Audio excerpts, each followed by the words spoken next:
Students, आज हम अपनी क्लास में शुरू करने वाले एक्सरसाइज 4.3 का क्वेश्चन नंबर 6। क्वेश्चन नंबर 6 जैसे आप देख सकते हो यहाँ पर वर्क फोर्स एंड डिस्टेंस का रिलेशन दिया हुआ है। अगर आप फिजिक्स में देखेंगे आगे चलकर या 9th क्लास में जैसे अभी आप पढ़ रहे हो और 10th क्लास में भी आप देखोगे कि वर्क जो है आपका एक यूनिट होता है जिसे आपके पास एक फॉर्मूला है, work is directly proportional to force and displacement, यानी कि कितना आप उसके ऊपर फोर्स अप्लाई करते हो और कितना उसमें से आपका डिस्टेंस ट्रैवल करता है।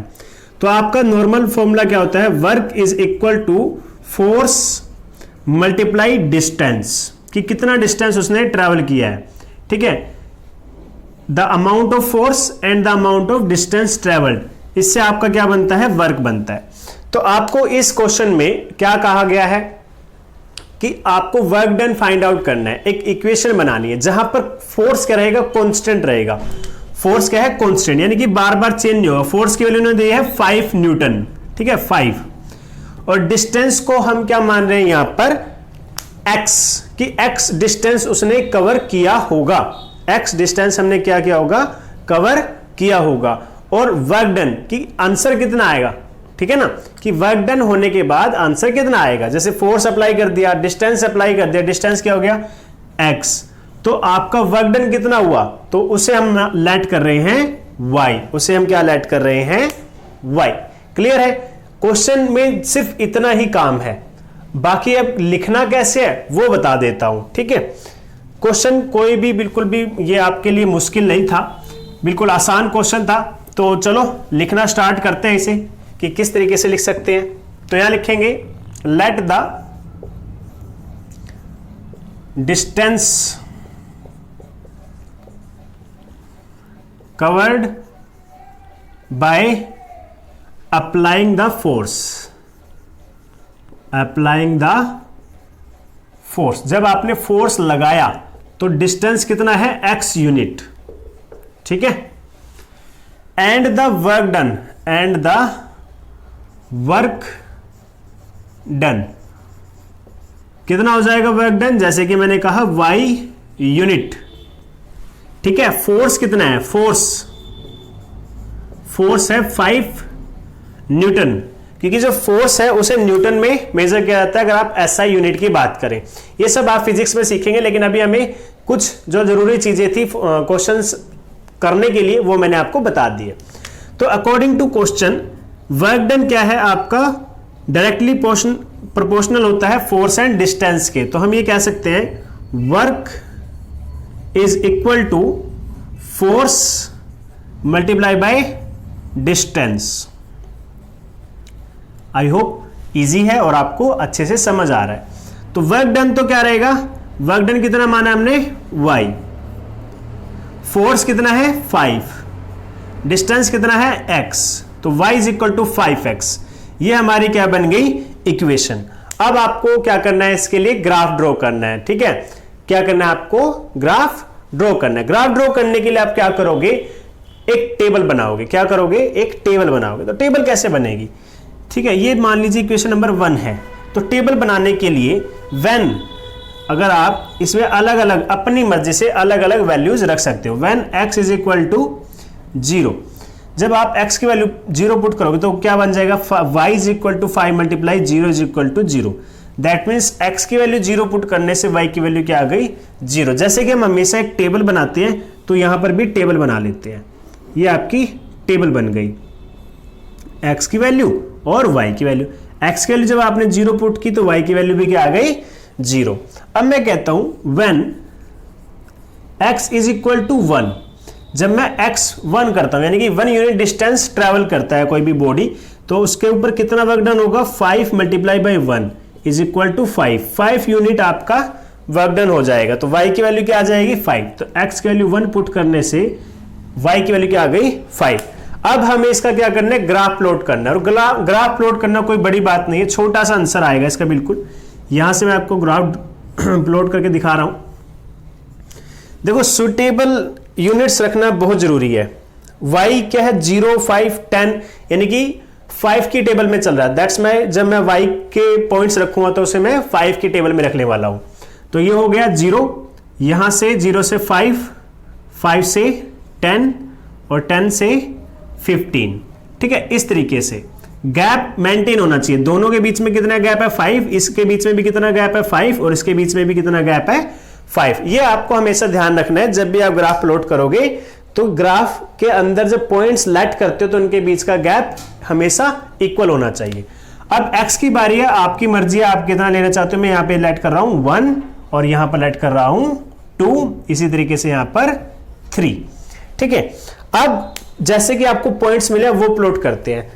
पहले x 0 था और y भी क्या है 0, तो o कौन सा पॉइंट बनेगा, ये बन जाएगा, ये पॉइंट बन जाएगा आपके लिए 0,0। उसके बाद x की वैल्यू तो 1 है लेकिन y की वैल्यू 5 है, x की वैल्यू 1 और y की वैल्यू 5, तो ये आपको पॉइंट मिल जाएगा यहां पर इस तरीके से 1,5।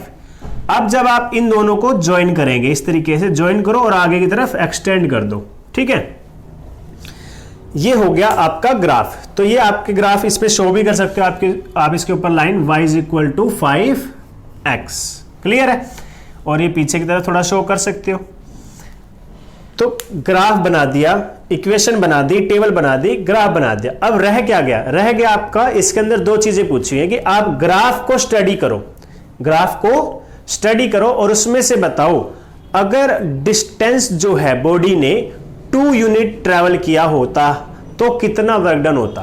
दैट मींस x की वैल्यू अगर 2 होती, ठीक है, यूनिट्स डिस्टेंस का है x, है ना, यानी कि x की वैल्यू अगर 2 होती तो आप ग्राफ में देखो अगर वैल्यू 2 होती तो क्या करोगे, इस 2 को परपेंडिकुलरली ऊपर की तरफ क्या करोगे, ड्रॉ करोगे इस तरीके से, और ये आपकी लाइन को कहीं ना कहीं पे इंटरसेक्ट करेगा।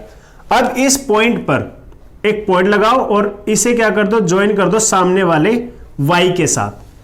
अब ये y क्या है, y ये है वर्क डन, क्या है ये वर्क डन, और ये क्या है डिस्टेंस, ये कितना है, ये क्या है आपके पास डिस्टेंस। तो हम कह सकते हैं जब डिस्टेंस 2 होगा तो वर्क डन कितना होगा 10। तो आंसर जो आपके फर्स्ट पॉइंट का आएगा, यहीं पे लिख देता हूं मैं आंसर आपके फर्स्ट पॉइंट के लिए, तो when distance travelled is 2 unit, then the work done is 10 unit. यानी कि जब डिस्टेंस 2 यूनिट होगा तो वर्क डन कितना होगा 10। अब सेकंड क्वेश्चन में या सेकंड पार्ट में इसी के क्या पूछ रहा है, जब 0 यूनिट डिस्टेंस होगा, 0 यूनिट तो ये रहा, यहां पर y की वैल्यू क्या है 0। दैट मीन्स अगर कोई डिस्टेंस नहीं ट्रैवल किया तो वर्क डन भी क्या है 0, चाहे उसके ऊपर कितना मर्जी फोर्स लगाओ। अब फॉर एग्जांपल ये अगर वॉल है और इस पर मैं क्या कर रहा हूं, बहुत सारा फोर्स लगा रहा हूं, लेकिन ये तो वॉल है, मुझसे तो ये आगे नहीं खिसकेगी, तो ये डिस्टेंस ट्रैवल नहीं करेगी। अगर ये डिस्टेंस ट्रैवल ही नहीं कर रही है, आगे नहीं जा रही, तो क्या कोई काम हुआ, नहीं, जो फोर्स लगाया वो क्या हो गया, बिल्कुल बेकार चला गया, और वर्क डन क्या है 0। ठीक है, तो वर्क डन हमेशा डिस्टेंस पर डिपेंड करता है कि कितना डिस्टेंस ट्रैवल किया है। ओके, तो यहां पर अब लिख देंगे व्हेन डिस्टेंस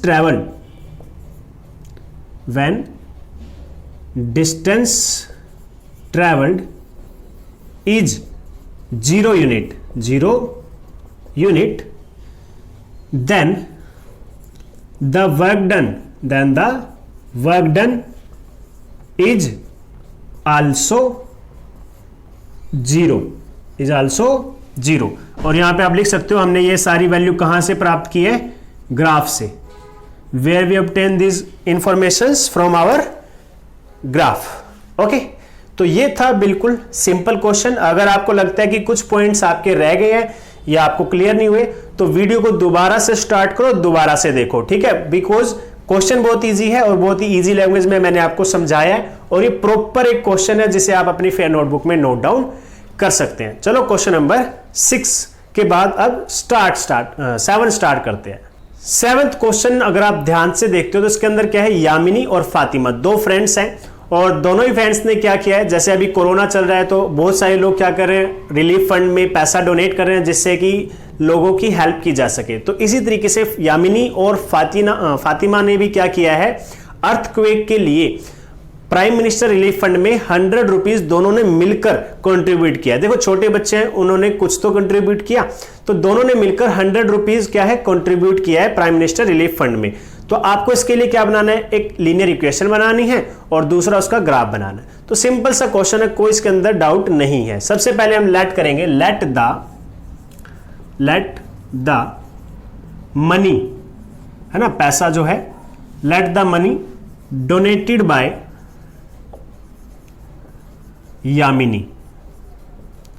यामिनी ने जो पैसे डोनेट किए हैं वो क्या है, rupees X, and the money donated bye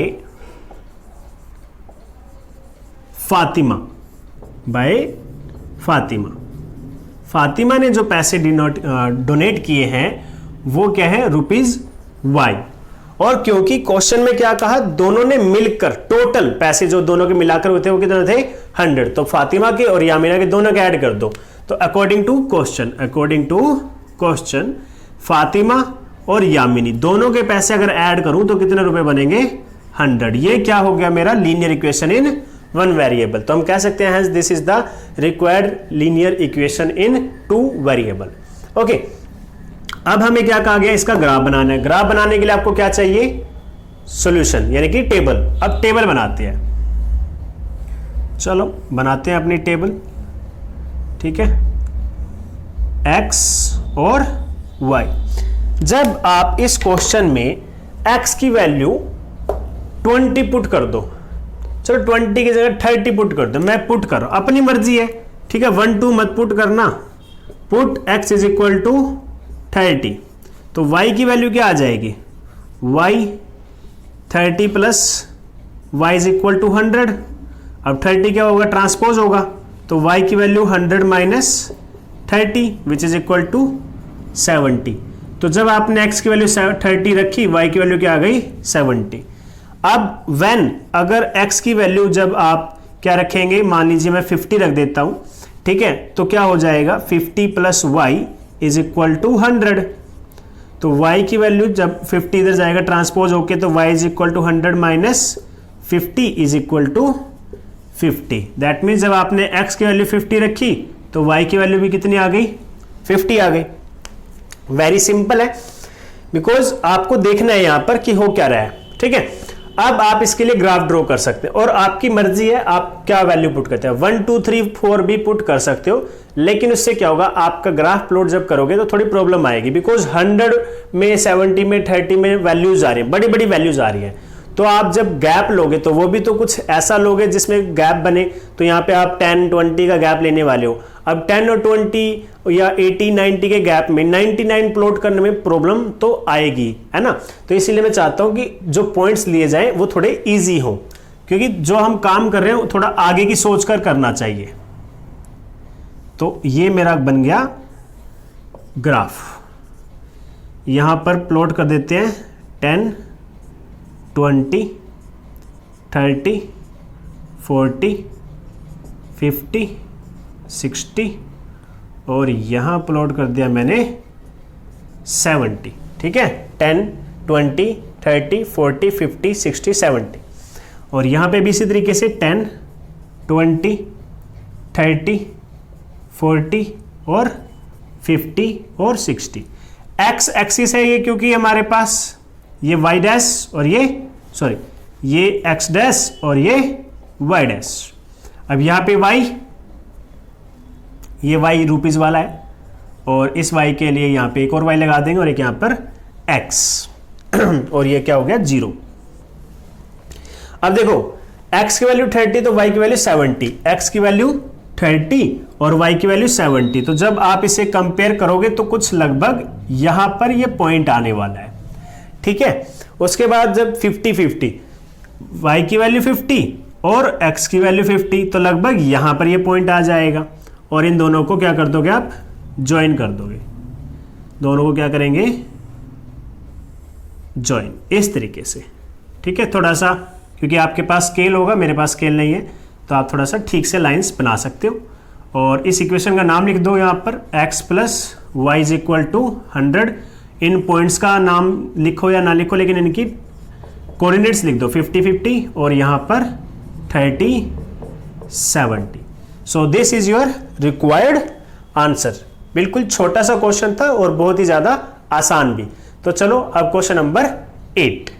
8th question थोड़ा इजी है लेकिन थोड़ा सा लेंथी है, इसलिए आपको यहाँ से ध्यान से देखना है। तो यहाँ पर क्या दिया हुआ है, फ़ारेनहाइट और डिग्री सेल्सियस दोनों का कंपैरिजन दिया हुआ है कि इनको कैसे आप एक दूसरे में चेंज कर सकते हो। अगर आपको डिग्री सेल्सियस पता है तो आप फ़ारेनहाइट में चेंज कर सकते हो, अगर फ़ारेनहाइट पता है तो सेल्सियस में चेंज कर सकते हो। ये दोनों ही क्या है, टेम्परेचर मेजर करने के लिए एक यूनिट्स का काम करती है। साइंस में आपको सिखाया भी जाता है कि आप किस तरीके से टेम्परेचर को मेजर कर सको। एक और यूनिट होती है जिसमें आप टेम्परेचर को मेजर कर सकते हो, वो थे केल्विन। ठीक है, तो 3 तरीके के आपके पास स्केल है जिसमें आप टेम्परेचर को मेजर करते हो। साइंटिफिक नोटिस हमेशा एक केल्विन में किया जाता है। अगर हम अपने इंडिया में बात करें तो आप डिग्री सेल्सियस में नोट करते हैं, जैसे कि आज कितने डिग्री सेल्सियस टेम्परेचर है। और अगर कनाडा या यूएसए की बात करें तो वहां पर फ़ारेनहाइट करते हैं। और वैसे भी जब हम फीवर चेक करते हैं, कहते हैं ना किसी को 100 फीवर हो गया है, किसी को 102 हो गया है, तो वो सब कहाँ मेजर करते हैं, फ़ारेनहाइट में मेजर करते हैं फीवर को। ठीक है, और नॉर्मल टेम्परेचर जो हम करते हैं, वेदर का टेम्परेचर, वो डिग्री सेल्सियस में मेजर करते हैं। आपको क्या करना है, इस लीनियर इक्वेशन का ग्राफ ड्रॉ करना है। ग्राफ ड्रॉ करने के लिए आपको क्या चाहिए, वैल्यूज चाहिए। अब आपको क्या कहा गया है कि जब आप ग्राफ ड्रॉ करोगे तो आप सेल्सियस को एक्स एक्सिस पर रखेंगे, सेल्सियस को कहां रखेंगे, एक्स एक्सिस पर, ओके, और फ़ारेनहाइट को कहां रखेंगे, वाई एक्सिस पर। इसका ये मतलब बिल्कुल भी नहीं कि ये एक्स और वाई एक्सिस बन जाएगी, लेकिन आप प्लॉट कहां करोगे, देखो जब ग्राफ बनेगा इस तरीके से आप ग्राफ बनाओगे तो एक्स एक्सिस पर क्या नोट करना है आपको, सेल्सियस। ठीक है, और जब ये होगा तो यहां पे क्या डिनोट करोगे आप, फ़ारेनहाइट से। क्लियर है, वाई एक्सिस पर क्या डिनोट करने वाले हो, फ़ारेनहाइट, और एक्स एक्सिस पर क्या डिनोट करने वाले हो, सेल्सियस। अब हमें यह देखना है कि आपके पास इसको प्लॉट करने के लिए क्या बनाना पड़ेगा, टेबल बनानी पड़ेगी। तो टेबल के लिए आपको वैल्यूज रखनी पड़ेंगी। तो मैं कहता हूं when the Celsius temperature is 0, अगर सेल्सियस की वैल्यू 0 रख दूं तो फ़ारेनहाइट कितना आएगा, यहां से इनको हटा देते हैं क्योंकि इनकी अभी जरूरत नहीं है। वैसे मैंने बताया था आपको कि कहां पर प्लॉट करना है। ठीक है, तो फ़ारेनहाइट की वैल्यू क्या आएगी, 9/5 मल्टीप्लाई बाय 0 प्लस 32। तो 0 से मल्टीप्लाई हो गया, ये तो क्या बन गया 0 प्लस 32, जिसका आंसर कितना आता है 32। ठीक है, दैट मीन्स अगर मैं टेबल बनाता हूं इस तरीके से तो आपने सेल्सियस की वैल्यू कितनी रखी 0 और फ़ारेनहाइट की वैल्यू कितनी आ गई 32।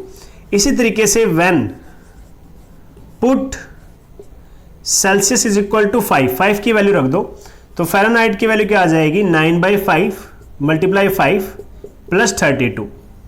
तो 5 से 5 कैंसल। ठीक है, तो फ़ारेनहाइट की वैल्यू कितनी आ गई 9 प्लस 32, 9 प्लस 32 विच इज 41। तो यहां पर आ जाएगा 5 और ये बन जाएगा 41। अब एक चीज आपको ध्यान देनी है कि यहां पर क्या बन चुके हैं, आपकी वैल्यूज आ चुकी हैं। अब ये ग्राफ क्या है, आपको प्लॉट करना है। अब बिकॉज ये ग्राफ यहां प्लॉट करना थोड़ा सा मुश्किल हो जाएगा, इसलिए मैं आपको एक स्लाइड दिखा देता हूं। ठीक है, और उस स्लाइड में आपको ग्राफ दिखाऊंगा कि वहां पर ग्राफ में मैंने पॉइंट्स कहां पर प्लॉट किए हैं, किस तरीके से आप सेल्सियस और फ़ारेनहाइट को एक्स एक्सिस और वाई एक्सिस पर शो कर सकते हो। ठीक है, तो चलो एक बार अपना ग्राफ देख लेते हैं। यहां मैंने एक्स एक्सिस पर सेल्सियस डिनोट किया है और वाई एक्सिस पर फ़ारेनहाइट, और ये आपको मैंने ग्राफ प्लॉट करके दिखाया है। दोनों पॉइंट भी लगाए हैं, ए पॉइंट पर 5 और 41 और बी पॉइंट पर 0 एंड 32। इस तरीके से हमारा ये ग्राफ मैंने ड्रॉ किया। आप भी अपनी फेयर नोटबुक में ड्रॉ करेंगे। ओके, सेकंड पार्ट अगर आप ध्यान से देखो तो यहां पर क्या कहा गया, if the temperature is 30 degree Celsius what is the temperature in Fahrenheit. यानी कि अगर सेल्सियस की वैल्यू 30 है तो फ़ारेनहाइट की वैल्यू बताओ।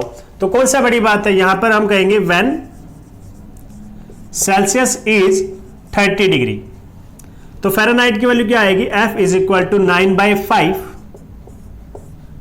मल्टीप्लाई बाई 30 प्लस 32, तो 5 से ब्रेक हो जाएगा 6 पे। F इज इक्वल टू 9 6 जा 54 plus 32 which is equal to 86 Fahrenheit. तो फ़ारेनहाइट की वैल्यू कितनी आ गई 86। So this is the answer of part number 2।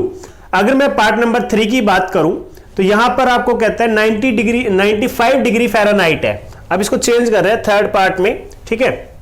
क्या कह रहे हैं, फ़ारेनहाइट कितना है 95, फ़ारेनहाइट कितना है 95। When Fahrenheit is equal to 95 find the degree Celsius. तो सिंपल सी बात है, इस इक्वेशन में 95 पुट कर दो। 95 is equal to 9/5 and multiply by c plus 32। अब बिकॉज ये नंबर तो क्या है मल्टीप्लाई में है, तो सबसे पहले मुझे 32 को ट्रांसपोज करना पड़ेगा। तो 95 minus 32 is equal to 9/5 multiply by c। 32 जब आपने माइनस किया, 5 से 2 माइनस किया 3, 9 से 3 को माइनस करोगे तो कितना आ जाएगा 6, तो 63 आ जाएगा। यहां पर क्या बच गया 9/5 c। अब 5 क्या है डिवाइड में, तो दूसरी तरफ जाकर क्या हो जाएगा मल्टीप्लाई। 9 कहां पर है मल्टीप्लाई में, देखो 5 डिवाइड में है तो क्या हो जाएगा मल्टीप्लाई, और 9 मल्टीप्लाई था तो वो कहां चला जाएगा डिवाइड में। तो इस तरीके से c की वैल्यू आ जाएगी 63 multiply by 5 divided by 9 divided by 9। अब 9 से कैंसिल हो रहा है, 9 7 जा 63। अब आंसर क्या आ गया 7 मल्टीप्लाई 5 35 डिग्री सेल्सियस। तो सेल्सियस की वैल्यू कितनी आ गई 35 डिग्री सेल्सियस। सिंपल, हमारे 3 पार्ट्स तो हो गए। अब फोर्थ पार्ट में कहता है इफ 0 डिग्री सेल्सियस हो तो, इफ 0 डिग्री सेल्सियस हो तो फ़ारेनहाइट की वैल्यू क्या होगी। If the temperature is 0 degree Celsius, what is the temperature in Fahrenheit? And if the temperature is 0 Fahrenheit, what is the temperature in Celsius? यानी कि दो चीजें फाइंड आउट करनी है। पहले तो क्या पुट करोगे when C is equal to 0 degree Celsius। अभी वैसे 0 का हम पुट करके देख चुके हैं, आंसर क्या आया था 32 आया था, लेकिन फिर भी इस पार्ट के लिए दोबारा बता देंगे। तो Fahrenheit is equal to 9/5 multiply by 0 plus 32। अब 9/5 multiply 0 0 plus 32 as it is. तो आंसर क्या आ जाएगा आपके फ़ारेनहाइट का, फ़ारेनहाइट का आंसर आ जाएगा 32 डिग्री फ़ारेनहाइट। ओके, अब हमें बात करनी है जब फ़ारेनहाइट 0 है, तो यहां पर लिखो when Fahrenheit is equal to 0, तो वैल्यू पुट करो 0 इज इक्वल टू 9/5 और मल्टीप्लाई बाय c प्लस 32। अब 32 क्या होगा ट्रांसपोज होगा, 0 minus 32 is equal to 9/5 c। तो c की वैल्यू क्या आ जाएगी -32 डिवाइडेड बाय 9, क्योंकि जो 9 है ये कहां जाएगा डिवाइड में, और 5 कहां जाएगा ऊपर की तरफ मल्टीप्लाई में, मल्टीप्लाई बाय 5। तो आंसर क्या आएगा आपका, आंसर आ जाएगा, देखो यहां से आंसर आएगा 9 से तो कैंसिल नहीं हो रहा कुछ भी वैल्यू, तो इसको जस्ट मल्टीप्लाई कर दो। 5 2 10 और 5 3 जा 15 प्लस 1 16, 160 डिवाइडेड बाय 9। तो 60 जो आपकी C है सेल्सियस, तो उसकी वैल्यू आ जाएगी 160 डिवाइडेड बाय 9। आप चाहो तो इसको पॉइंट्स में भी लिख सकते हो डिवाइड करके, ठीक है। ये हो गया आपका पार्ट नंबर 4। अब पार्ट नंबर 5 में आपसे पूछा गया है क्या आपके पास ये इक्वल हो सकते हैं कभी फ़ारेनहाइट और सेल्सियस, क्या फ़ारेनहाइट और सेल्सियस इक्वल हो सकते हैं। If there are temperature which is numerically the same in both Fahrenheit and Celsius, if yes then find it.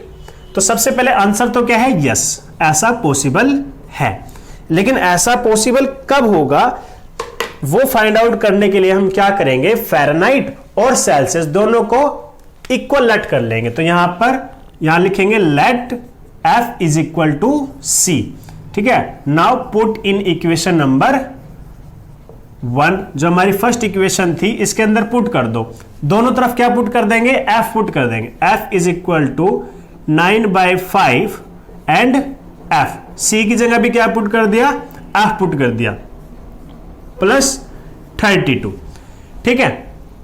अब सबसे पहले क्या होगा, इस 9/5 को इधर ट्रांसपोज में लेके आना आपको, तो ये क्या बन जाएगा F is equal to -9/5 and F। अब यहां पे क्या फ्रैक्शन इज इक्वल टू 32। क्या किया मैंने 9/5 एफ को, वेरिएबल है ना दोनों, तो इसको कहां ले आया, लेफ्ट हैंड साइड पे ले आया। अब एलसीएम लो, एलसीएम लोगे 5 और 1 का, 5 एलसीएम आएगा, तो 5 इंटू यहां पे आ जाएगा 5f, एलसीएम आप सभी को लेना आता है I hope, 9f is equal to 32। अब यहां देखो ये क्या बन जाएगा, 5f minus 9f minus 4f divided by 5 is equal to 32। अब f की वैल्यू क्या आ जाएगी, 32 मल्टीप्लाई बाय -5/4। ये -5/4 कहां से आया, बिकॉज 4 कहां था, मल्टीप्लाई, जब दूसरी साइड जाएगा तो डिवाइड में, 5 यहां डिवाइड में था, दूसरी साइड गया तो क्या हो गया, मल्टीप्लाई में। अब 4 से कैंसिल कर दो, 4 8 जा 32, माइनस साइन भी उधर हमने चेंज कर दिया, 8 इंटू 5 40, तो F is equal to C is equal to -40। यानी कि जब टेम्परेचर -40 होगा तो फ़ारेनहाइट और सेल्सियस दोनों की वैल्यू क्या आ जाएंगी, इक्वल। और इसी के साथ हमारा क्वेश्चन फिनिश, और 4.3 एक्सरसाइज भी आज फिनिश हो गई है। ठीक है स्टूडेंट्स, तो इसी तरीके से अपना काम करते रहें, घर पे रहें, सुरक्षित रहें। Thank you, have a good day.